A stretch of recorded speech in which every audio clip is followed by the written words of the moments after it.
anak-anak? Pernahkah kalian mendengar sebuah cerita?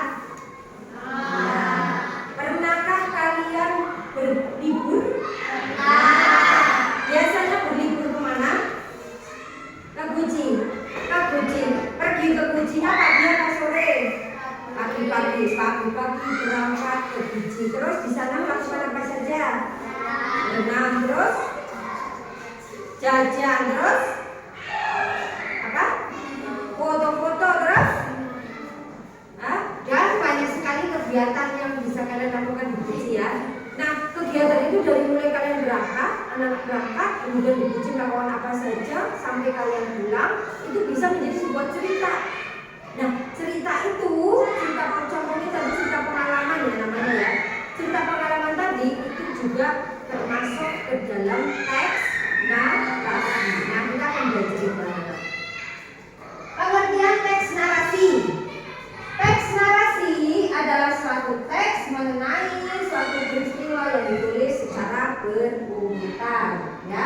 Peristiwa yang diceritakan dalam teks narasi bisa memang benar terjadi nyata ya, namanya non fiksi, atau cerita khayalan, namanya cerita fiksi. Contoh dari teks narasi ada cerpen, ada cerita inspiratif, novel, cerita fabel, biografi, dan cerita fantasi. Nah, salah satu contohnya tadi anak-anak menceritakan cerita pengalaman itu bisa dimasukkan ke dalam cerita pendek cerpen. Nah, terus pernah kalian mendengar cerita dongeng? Dongeng apa biasanya? Kancil apa? Kancil belanja, kancil makan nasi goreng, kancil apa? Kancil dan buaya. Terus ada lagi Mario Bunda, ada lagi Timun Mas. Terus, nah itu cerita-cerita itu masuknya cerita dongeng ya. Nah, cerita dongeng ini masuk ke dalam cerita fabel, ya anak. Nah itu tujuan dari teks narasi memberikan informasi, ya, kemudian hiburan dan pengetahuan bagi para pembacanya.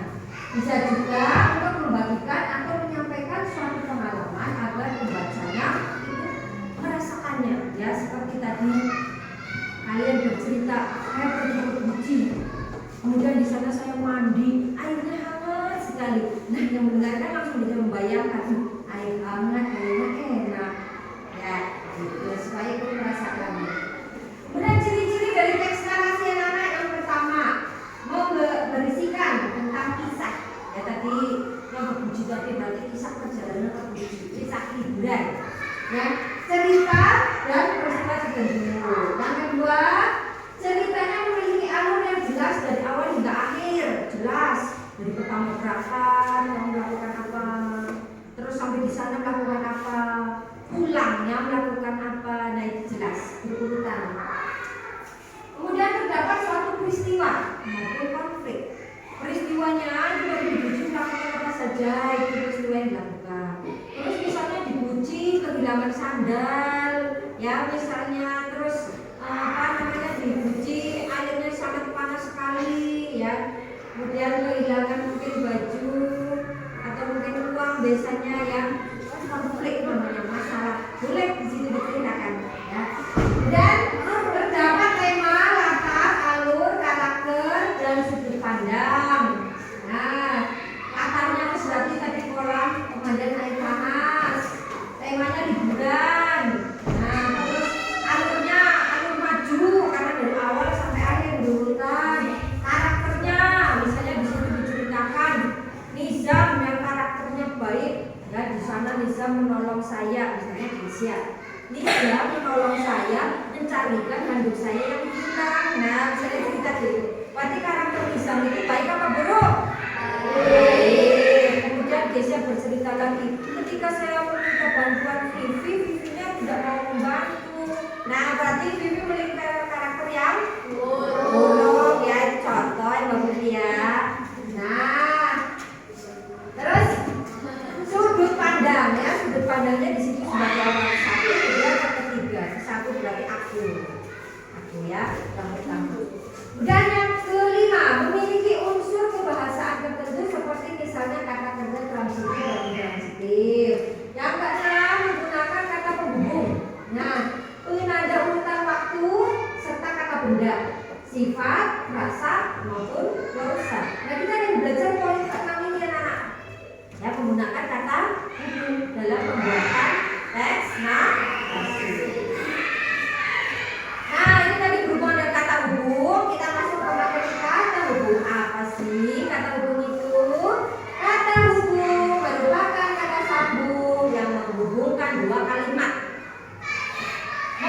menghubungkan kalimat satu dan kalimat yang kedua dihubungkan dengan kata sambung. Kata hubung antar kalimat dapat berfungsi untuk menyatakan kelanjutan atau penambahan, kebalikan atau pertentangan dan konsekuensi.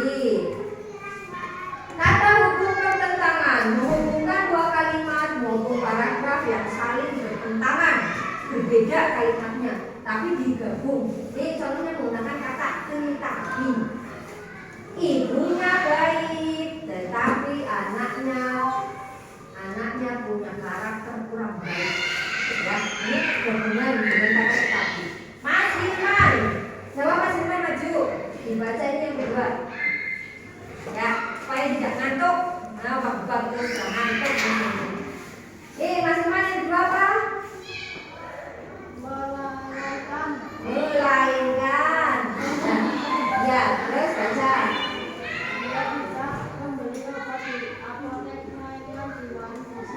Ya, siap kita ya boleh duduk. Tepuk tangan untuk Mas Firman. Tidak ngantuk lagi ya Mas ya.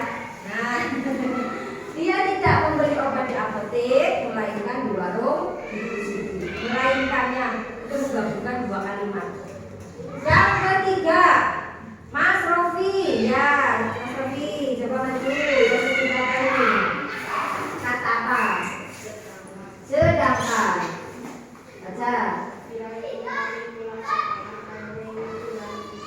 Iya, kira ingin pamit pulang, sedangkan ayahnya ingin tinggal lebih lama. Nih, sedangkan ya, kata sedangkan. Kata kedua.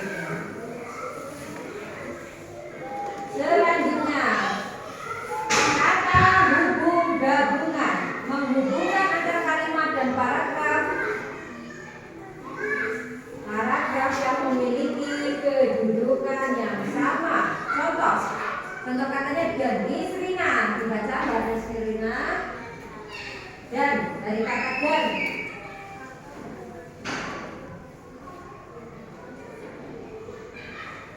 Ya, selanjutnya berlangsung lagi ya Mbak Rina. Terus serta. Coba serta. Mas Bima.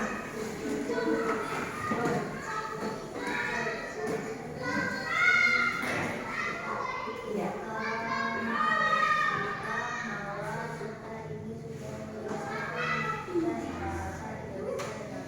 Ya.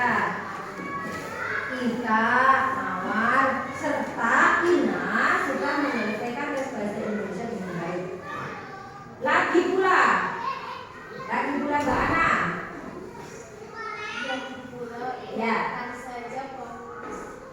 Adik. Biarkan saja adik kamu kesana. Ya. Pula ini tanggal merah. Iya, biarkan saja biarkan kesiangan dan gula ini tanggal merah. Nah, lanjut kata hubung waktu. Menghubungkan dua kalimat maupun paragraf yang memiliki hubungan waktu. Contohnya setelah mengerjakan ulangan, Desya mengecek lagi jawabannya. Nah, lagi selanjutnya, acara selanjutnya adalah Boboiboy. Film kesukaanku, ya. Boboiboy semuanya. Nah, kata hubung urutan yang menjelaskan suatu urutan antar kalimat paragraf. Contohnya kata lalu. Kipas angin yang dibeli sudah datang. Lalu dicoba apakah berfungsi dengan baik atau tidak. Nah, ini kipas angin. Siapa yang beli kipas angin? Nah, ibunya Rofi. Ya, sudah dicoba, Fi. Iya. Kemudian usai adonan kue jadi, kemudian didiamkan supaya mengembang. Ya, kata kemudian. Nah, ini kuenya nih, enak sekali nih. Usai adonan kue jadi, kemudian didiamkan supaya mengembang. Ya, lanjut.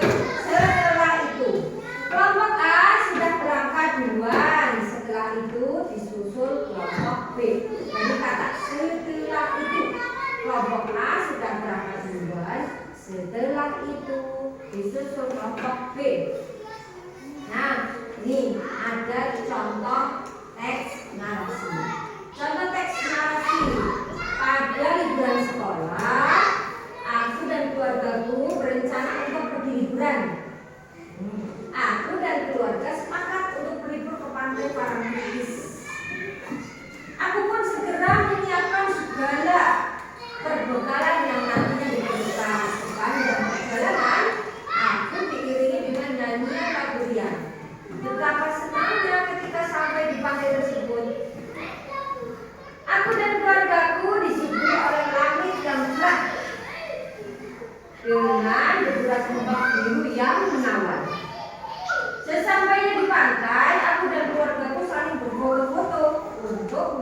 mengabadikan momen yang indah ini. Waktu pun berlalu begitu cepat, tak terasa berjam-jam telah menghabiskan di sana. Perpisahan pun terjadi ketika hari beranjak sore. Aku harus pulang dan meninggalkan pantai indah ini. Tak rela rasanya kebahagiaan ini akhirnya selesai. Aku pun berjanji di liburan berikutnya aku akan kembali lagi ke tempat ini. Nah, itu anak-anak ada contoh dari teks narasi. Ini nanti harapannya anak-anak bisa membuat seperti ini juga ya. Nah, sebelum bisa membuat ini, hari ini kita belajar membuat kata kalimat menggunakan kata buku ya. Nah, anak-anak ceritanya asik kan? Dapatkah kamu menemukan kata yang belum tahu artinya? Nah, ini dia tugasnya hari ini.